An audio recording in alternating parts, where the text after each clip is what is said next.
Hey, wow, guys. It's your friend Keith. We are here live in the control room at Essex Recording Studios, just outside London in England. And I've got an insane instrument to share with you guys today. If you're new to the channel, smash the like button, click subscribe, and come join our family. There's 6,000 of us right now. And when you do that, you get to see updates on all the cool stuff I get from all around the world. Now, let's see if you can read that signature. Who do you think that is? If you said Megadeth's Dave Mustaine, you would be correct. This is his personal bass. I don't think he's ever made a bass available to anyone in the world. That was his.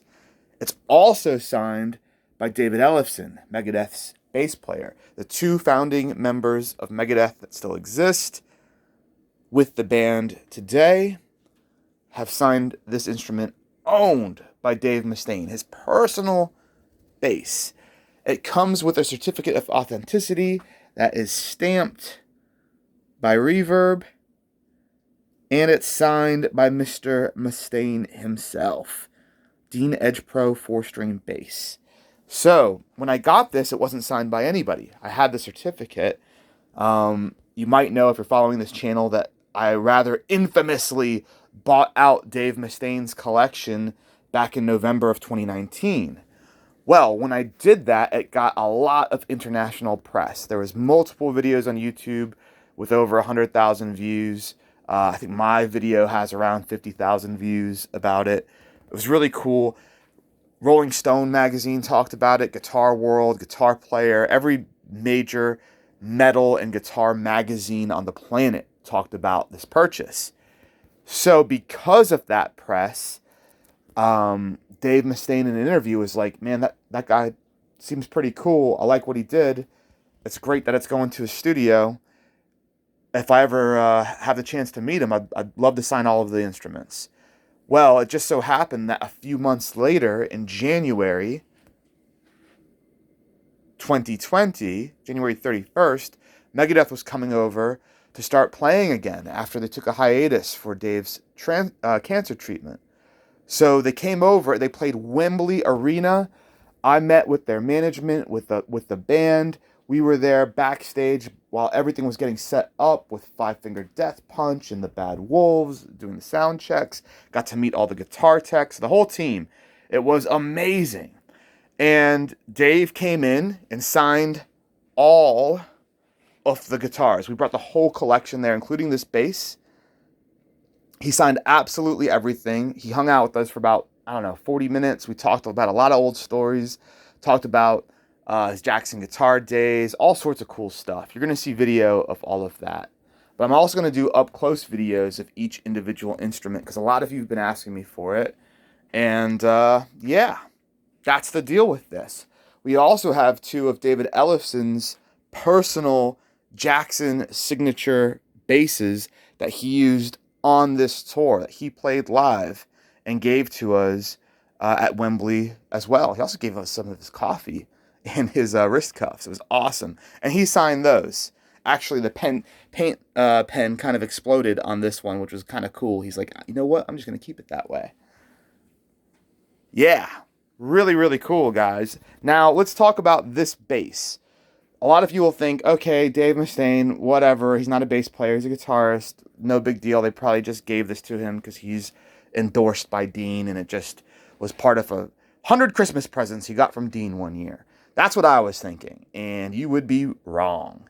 I was shocked because we had all of these instruments lined up, and I was thinking that. I was like, okay, a lot of this stuff is just stuff that Dean gave him and he never used, and hey, try our new model, see if you like it, tell your friends about it, Dave.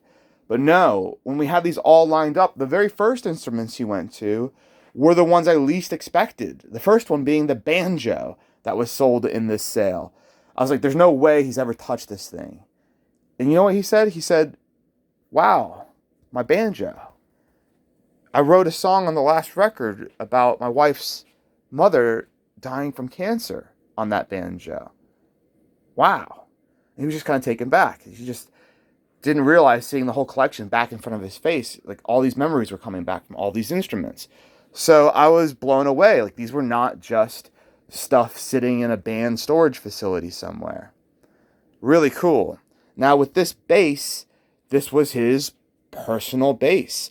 Absolutely. He worked on melodies for songs, recording little bits here and there, getting things together. Probably what you would call a lot of pre-production. Is what we call in the recording studio business. Getting everything grooving and going for when you go and knock out the real deal, the whole song, which would be Mr. David Ellefson's job. This bass is awesome. The flame top on it is insane. It's got the independent bridge mounts there, which you find on the most expensive basses in the world. Gold hardware, looks superb. Beautiful rosewood, deep rosewood fretboard. Dean inlay. And then when you flip it over, what's really cool is, real careful there, you've got flaming all on the back as well. So that was unexpected when I saw the back of this thing. It looks really, really cool. You have a quick access battery compartment. Plastic is still on the back of this cover. You have a little bit of Dave's buckle rash in the clear coat, which lets you know he did actually play this, guys. Yes, he did. Got his fingerprints on it still. And the neck is all flamed all the way down. It's a little bit hard to see in this picture. But yeah, gold tuners. This thing is awesome. And what a killer display piece to have in any collection, restaurant, anything. Because the gold signature just pops. It matches all the hardware. And it's so legible. I mean, you instantly can tell it's his. Wow. All right, guys, I've got so many videos to do for you. I thought you'd get a real kick out of this one. We've done some special Metallica guitars today. We did the JH1 James Hetfield ESP signature and the KH2 Kirk Hammett Ouija.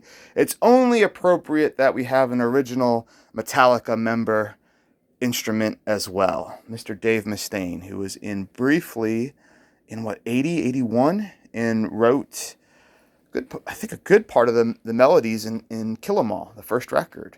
Four Horsemen's awesome. I love that song. Cool, guys. Follow us on Facebook, Instagram, and Twitter at Essex Recording Studios. And you're going to see a heck of a lot more from this collection. I'll give you a little sneak peek of what we've got going on. We just took over this radio station. Massive, massive radio station outside London.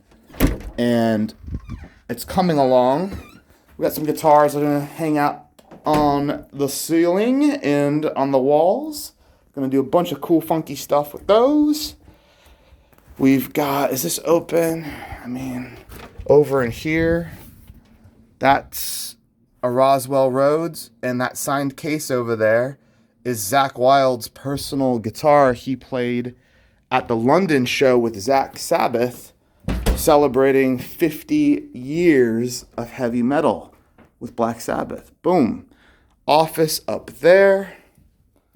And we've got some more guitars. Just sold this one. It's going to Ireland.